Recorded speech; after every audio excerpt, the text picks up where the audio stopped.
Leader আসসালামু আলাইকুম। ওয়ালাইকুম সালাম। সেলিম আইসো, বসো সেলিম। আচ্ছা লিডার, বসতেছি। সেলিম, মামলার অগ্রগতি কি? তোমরা তো নতুন কোনো আপডেটই দিতে পারতেছ না। আজকে প্রায় 1 সপ্তাহ হয়ে গেল, কিন্তু বেগুন বাড়ির ওইখানকার রহস্য কোনো কিছুই তোমরা জনগণের সামনে প্রকাশ করতে পারলা না। তোমরা কি কাজ করতেছো সেলিম? লিডার, আমি মাত্রই আইজির সাথে এই বিষয় নিয়ে বৈঠক করলাম। ওইখান থেকেই সরাসরি আপনার সাথে দেখা করতে আইছি লিডার। সমস্যা নাই, পুলিশ প্রশাসন সক্রিয়ভাবে মাঠে কাজ করে যাচ্ছে। বেগুনবাড়ির রহস্য অচিরেই বের হয়ে আসবে লিডার। আমরা প্রতিনিয়ত এই বিষয়টা নিয়ে কাজ করে যাইতেছি। যত তাড়াতাড়ি সম্ভব জাতির সামনে সব ঘটনাই প্রকাশ করা হইব। শোনো সেলিম, বারবার কিন্তু আমার এক কথা শুনতে মোটেও ভালো লাগে না। শুধু বারবার বলে যাইতেছ প্রশাসন তদন্ত করতেছে, ঘোড়ার ডিম তদন্ত করে। এখন পর্যন্ত কোনো ফুটেজ তোমরা বের করতে পারলা না। মিডিয়া যে দিন দিন জনতা পার্টিকে ধুয়ে দিতেছে, এটা কি তোমাদের কারো চোখে পড়ে না? সব চাপ কি আমার একা নেওয়া লাগবে নাকি? যদি স্বরাষ্ট্র দপ্তর সঠিকভাবে চালাইতে না পারো, তাহলে এখান থেকে পদত্যাগ করো। এইভাবে তো আর দপ্তর চলতে পারে না। দেশে একের পর এক বিভিন্ন জায়গায় খুন খারাপি হয়ে যাইতেছে, আর মিডিয়া সব কিছুর আঙ্গুল দিয়ে আমাদের উপরই ফোকাস করতেছে। জনগণের সামনে আমাদের মান সম্মানটা কোথায় গিয়ে পৌঁছাইতেছে, সেটা কি তুমি চিন্তা করে দেখছো কখনো? লিডার, এত ব্যস্ত হলে তো হয় না। প্রশাসন তো মাঠে প্রতিনিয়ত কাজ করে যাচ্ছে। যে এই ঘটনা ঘটাক, খুব শীঘ্রই সকলের সামনে সেটা বের হয়ে আসবে। আর লিডার, ওইদিকে যে বেগুনবাড়ির এই ঘটনা নিয়ে এখানে শামসুকে জড়ানোর একটা পরিকল্পনা চলতেছে, সেই ব্যাপারে তো আপনার কোনো বিবৃতি দেখতেছি না। শামসুকে কেন এই মামলায় বারে বারে টানা হচ্ছে লিডার? তুমি বলতেছ শামসুকে ওরা এইখানে টেনে নিয়ে আইতেছে, ওদের সন্দেহ হইতেছে, তাই শামসুর উপর সন্দেহ করতেছে। তুমি স্বরাষ্ট্রমন্ত্রী, তুমি প্রশাসন দিয়া সঠিক তদন্ত করতে পারো না, তাহলেই তো বোঝা যায় যে এই ঘটনার সাথে কে জড়িত। যদি শামসু এখানে কোনোভাবে জড়িত থাকে, তাহলে সেটাও তোমরাই রহস্য বের করো। তোমার হাতেই তো পুরো দপ্তরের নিয়ন্ত্রণ। তুমি তাহলে সঠিক ব্যক্তিকে যদি খুঁজে বের করতে না পারো, তাহলে তো সবাই শামসুর দিকে আঙ্গুল তুলবেই। এখানে তো আমার কাছে জ্ঞান করার কোনো কিছু নাই। ওরা যেমন শামসুকে সন্দেহ করতেছে, তোমরা ঘটনা আসল কোনটা সেটা জাতির সামনে প্রকাশ করো, তাহলে তো আর শামসুর উপর কোনো দোষ দিতে পারে না। ইনশাল্লাহ লিডার, এখানকার সত্য সকলের সামনেই উন্মোচিত হইব। যেভাবে শামসুর পিছনে ষড়যন্ত্র করে যাইতেছে, এটা কোনোভাবেই কাম্য না। শামসু জনতা পার্টি ছেড়ে দিয়েছে, তারপরেও শামসুর পিস এরা কোনোভাবেই ছাড়তেছে না লিডার। সত্যের জয় অবশ্যই একদিন হইব লিডার। সেদিন বুঝতে পারবেন শামসু সঠিক ছিল না ওরা সঠিক ছিল। আমি এইখানে এত কথা শুনতে চাই না সেলিম। তোমাকে যেটা বলছি সেইটা তাড়াতাড়ি করো। আমি কিন্তু আর এত চাপ নিতে পারতেছি না। দলে একের পর এক বিশৃঙ্খলা তৈরি হয়ে যাইতেছে। তোমরা সকলেই যে যার যার মতো একজন অপরজনকে দোষারোপ করে যাইতেছ। এগুলো করা সম্পূর্ণভাবে বন্ধ করো, আর প্রশাসন কিভাবে নিয়ন্ত্রণ করা যায় সেই দিকে ফোকাস করো সেলিম। আজাইরা কোনো বিষয় নিয়ে আমার কাছে কখনোই বলতে আসবা না। আচ্ছা লিডার, ঠিক আছে, আমাকে আর 2টা দিন সময় দেন। এর ভিতরে আমি এখানকার রহস্য খুঁজে বের করব। আচ্ছা ঠিক আছে সেলিম, যা করার খুব তাড়াতাড়ি করো। সময় কিন্তু বেশি আর হাতে নাই। যত তাড়াতাড়ি সম্ভব সব কিছু আবার আগের মতো গুছিয়ে নাও। যদি এভাবেই সব কিছু চলতে থাকে তাহলে কিন্তু কাউকে আমি ছেড়ে কথা বলবো না। স্যার, স্বরাষ্ট্র দপ্তর থেকে চলে আসেন নাকি? বিজয়, স্বরাষ্ট্র দপ্তরে সেলিম স্যারের সাথে এতক্ষণ যাবৎ বৈঠক করে আসলাম। বেগুন বাড়ির ওই ঘটনাটা নিয়ে সকলের ভিতরে উদ্বেগ তৈরি হয়েছে। যেভাবে হোক যত তাড়াতাড়ি সম্ভব আমাদেরকে এর রহস্য উন্মোচন করতে হইব বিজয়। স্যার, ওই কথা আমারে বইলা লাভ কি? আমি তো আর ওই মামলার কোনোভাবে তদন্ত করতেছি না। ওই মামলার সম্পূর্ণ দায়িত্ব তো আপনি ওসি জব্বারকে দিয়ে দিছেন। ওসি জব্বারই মামলাটা হ্যান্ডেল করতেছে। ওর সাথে এই মামলা নিয়ে আলোচনা করলেই সব চাইতে বেশি ভালো হইব স্যার। এখানে আমি তো মামলার কোনো কিছুই দেখতেছি না। শোনো বিজয়, সেলিম স্যারের সরাসরি নির্দেশ ওসি জব্বারকে দিয়া এই মামলার তদন্ত কোনোভাবেই করানো যাইব না। সেলিম স্যার নির্দেশ দিছে তোমাকে এই মামলার তদন্ত অফিসার হিসাবে নিয়োগ দেওয়ার জন্য। আসলে জনতা পার্টির বিভিন্ন নেতাকর্মী চাইতেছে যে এই ঘটনার সাথে শামসুর নামটা কোনোভাবে জড়িয়ে দেওয়ার জন্য। তাই ওসি জব্বারের উপর কোনোভাবেই ভরসা করতে পারতেছে না সেলিম স্যার। তাই তুমি এই মামলার তদন্ত করে সঠিক তথ্য এখান থেকে বের করবে। ওসি জব্বারকে এই দায়িত্ব দিলে জব্বার ওদের কথা মতো ঠিকই দেখবা শামসুকে ফাঁসিয়ে দিব। তাই তোমাকে এই মামলাটা হ্যান্ডেল করতে হইব। কি বলেন স্যার? শামসু স্যারকে এইখানে টানা হচ্ছে মানে শামসু স্যার কি এ ঘটনার সাথে কোনোভাবে জড়িত নাকি? এরা তো দেখতেছি শামসু ভাইকে শান্তিতে কখনোই থাকতে দিব না। এদের জ্বালায় শামসু ভাই জনতা পার্টি থেকে পদত্যাগ করে চলে আসলো। তারপরেও শামসু ভাইয়ের পিছনে এরা লেগে আছে স্যার।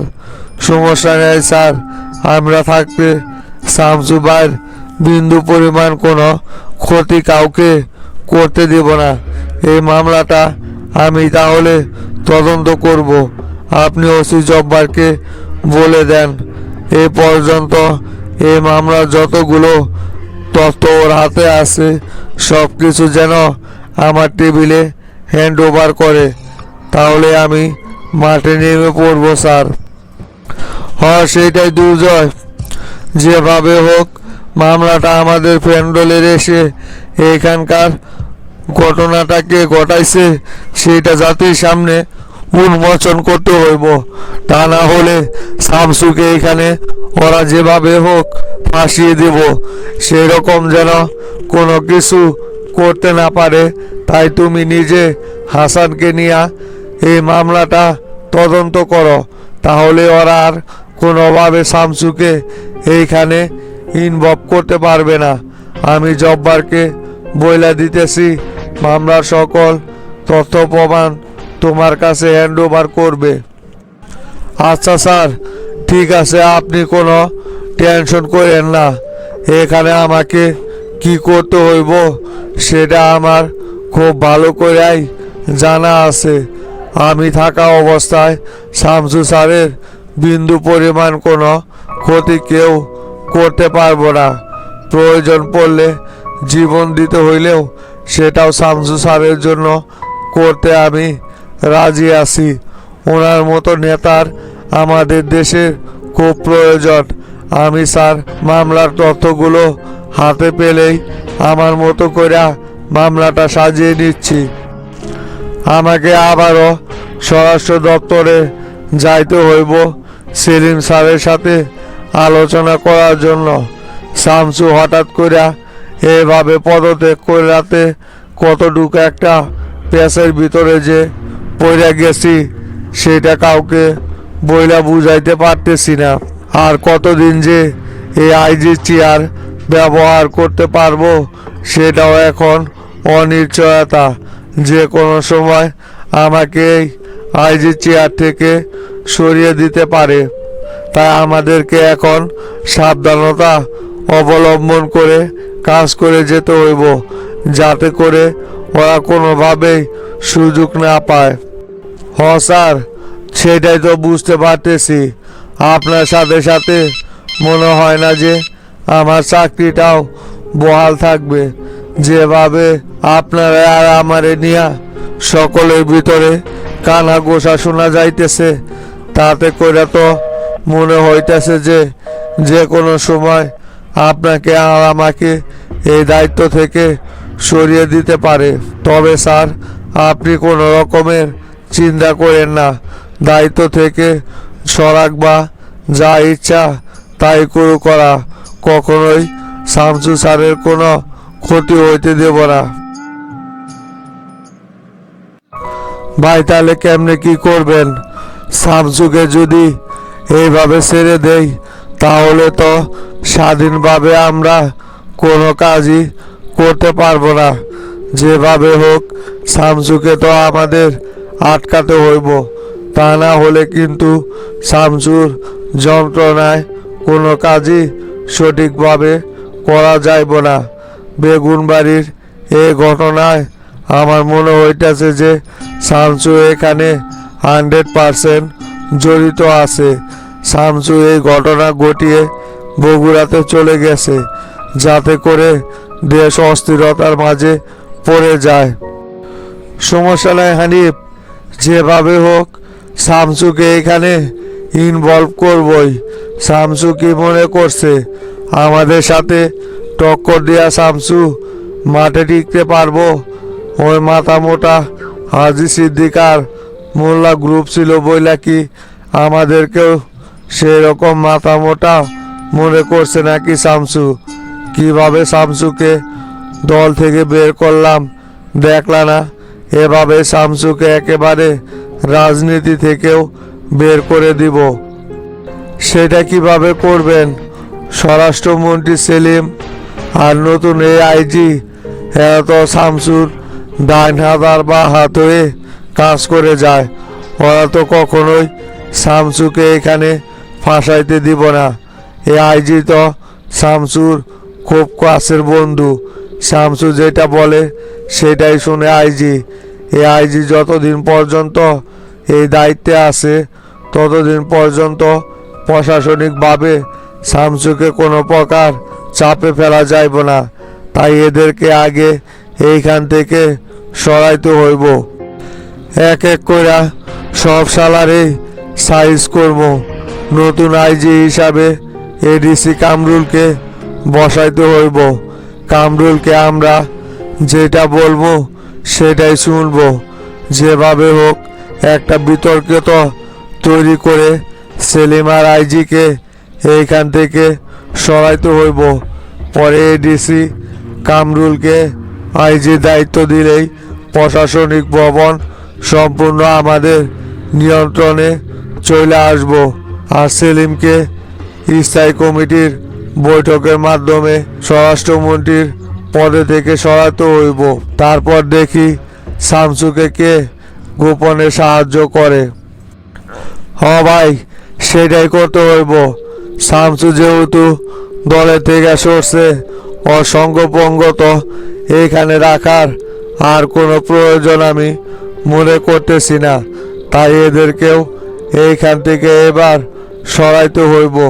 আর প্রেসিডেন্ট যদি সেলিমের ব্যাপারে কোনো রকমের কোনো বাগড়া তৈরি করে তখন কি করবেন? প্রেসিডেন্ট তো মনে হয় না যে সেলিমকে স্বরাষ্ট্র দপ্তরের দায়িত্ব থেকে সরাবে। প্রেসিডেন্টের এখন আর সে আগের মতো হুঙ্কার নেই। প্রেসিডেন্ট এখন শামসু যাওয়ার পর আহত বাঘের মতো পড়ে আছে। প্রেসিডেন্ট কখনোই আমাদের সিদ্ধান্তের বাইরে কথা বলতে পারবে না, বুঝতে পারছো? দলের প্রায় সদস্যই এখন আমাদের সাপোর্টে আছে। এখানে প্রেসিডেন্ট একা কি করে সেটা দেখে নিব না। তুমি এটা নিয়ে এত টেনশন করে না। চলো প্রেসিডেন্টের সাথে দেখা করতে যাব।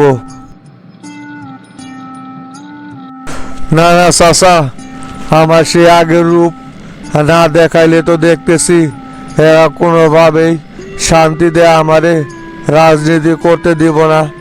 যে রেষারেষির কারণে জনতা পার্টি থেকে বের হয়ে আসলাম, এখনও তো দেখতেছি সেই রেষারেষি কোনোভাবেই দূর হইতেছে না। এদের বিরুদ্ধে কঠিন অ্যাকশনে না গেলে এদেরকে কোনোভাবেই সাহায্য করা যাইব না। আমি শামসু, এরা আমাকে মনে করছে যে এখন আমি আহত বাঘের মতো হুঙ্কার ছাড়তেছি, তাই না? আমি শামসু যে গর্জে উঠলে এখনো কি করতে পারি সেটা সম্পর্কে তো ওদের কোনো ধারণা নাই। তুমি তো শামসু ওদেরকে সেই সুযোগটা করে দিয়েছ। তুমি যদি এভাবে হঠাৎ কইরা জনতা পার্টি থেকে পদত্যাগ না করে নিতা, তাহলে তো আর ওরা এই সুযোগ কখনোই পেত না। এখন এই বিলাইগুলো বাঘের মতো হুঙ্কার নিতেছে তোমার সামনে। তোমার কাছে যদি জনতা পার্টির সেই পাওয়ার থাকতো, তাহলে কি আর ওরা এই ধরনের কাজ করতে পারতো? শামসু, তোমার ধারে কাছেই তো কেউ আসতে পারতো না। তুমি তো পদত্যাগটা কইরা ওদেরকে সুযোগটা কইরা দিলা। চাচা, আপনি কি মনে করছেন এই শামসু কারো পাওয়ার নিয়ে চলে নাকি? এই শামসু নিজে একটা ব্যান্ড। একবার শুধু দলটা গঠন কইরা নিজেকে গুছিয়ে নেই, তারপর দেখবেন এই জনতা পার্টি কিভাবে ক্ষমতায় থাকে সেটাও আমি দেখে নিব। ও শামসু, যত তাড়াতাড়ি সম্ভব তুমি এখানের কাজগুলো শেষ করে দিয়ে ঢাকাতে ব্যাক করো। তোমার এ নিয়ে ঢাকাতে অনেক বড় ষড়যন্ত্র চলতেছে। এই সময় তোমার বগুড়াতে থাকলে কোনো কিছুই বুঝতে পারবা না। তাই যত তাড়াতাড়ি সম্ভব তোমাকে আবার ঢাকাতে ব্যাক করতে হইব, তাহলে ওদের সমস্ত রহস্য ধরতে পারবা। হ চাচা, হাসপাতাল থেকে আগে ঘুরে আসি, তারপর আজকে বিকেলেই ঢাকাতে চলে যাইব। আপনারা এই দিকের সব কিছু সেটেল করে রাখেন। আর শফিকের সাথেও বসতে হইব একটু। ওই কি শুরু করছে, এমপি হয়েছে বইলা আমার সাথে টক্কর দিয়া চলতে চায় নাকি? জুলফিকারকে যে ওই উস্কা দিছে এ ব্যাপারে আমি শতভাগ নিশ্চিত। তাছাড়া জুলফিকারের এত বড় সাহস হইতো না যে এই শামসুর জমিতে গিয়ে বেড়া দেয়। ওইটা নিয়ে তোমার টেনশন করা লাগবে না। হাসপাতালের জমি কিভাবে জুলফিকার থেকে সরাইতে হয় সেটা আমাদের খুব ভালো করেই জানা আছে। ভদ্রতার খাতিরে তো জুলফিকারকে কিছু বলি নাই। আর শফিকের সাথে আমি কথা বলবো নি। ঢাকা থেকে আগে ফিরে আসুক।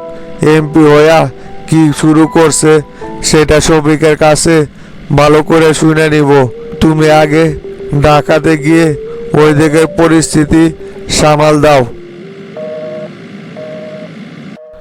চাচা আইছেন আপনি? হরে জুলফিকার, মাত্রই আসলাম বগুড়াতে। তা তুই এইখানে কি করতেছিস? তোরে না বললাম এসপি অফিসে যাওয়ার জন্য? এসপিরে ফোন দিয়া তো আমি সব কিছু বইলাই দিছি। তুই এসপি অফিসে না গিয়ে এইখানে চলে আইসিস কেন? বসে। চাচা আর বললেন না, শামসু তো আমার উপর আক্রমণ চালাইছে। আমি আপনার সাথে কথা বইলা এসপি অফিসে যাওয়ার জন্যই বের হয়েছিলাম। এর ভিতরেই শামসু আর মাস্টার সরাসরি আমার বাড়ির ভিতরে ঢুকে আমার উপর অতর্কিত হামলা চালায় আর ওয়ার্নিং দিয়ে গেছে নেক্সট টাইম যদি আমি ওই হাসপাতালের জমির দিকে হাত বাড়াই তাহলে আমার হাত নাকি কেটে নিবে। কিরে এরকম গর্দবের মতো কথা বলতেছিস কেন? শামসু তোর বাসায় ঢুইকা তোর উপর আক্রমণ করছে মানে তুই তখন কি করতেছিলি? তোর কি লোকজন ছিল না নাকি? শামসু তোর বাসায় গিয়ে তোর উপর আক্রমণ করে চলে আসে আর তুই এইখানে আইসা আমার কাছে সেটা নালিশ জানাইতেছস?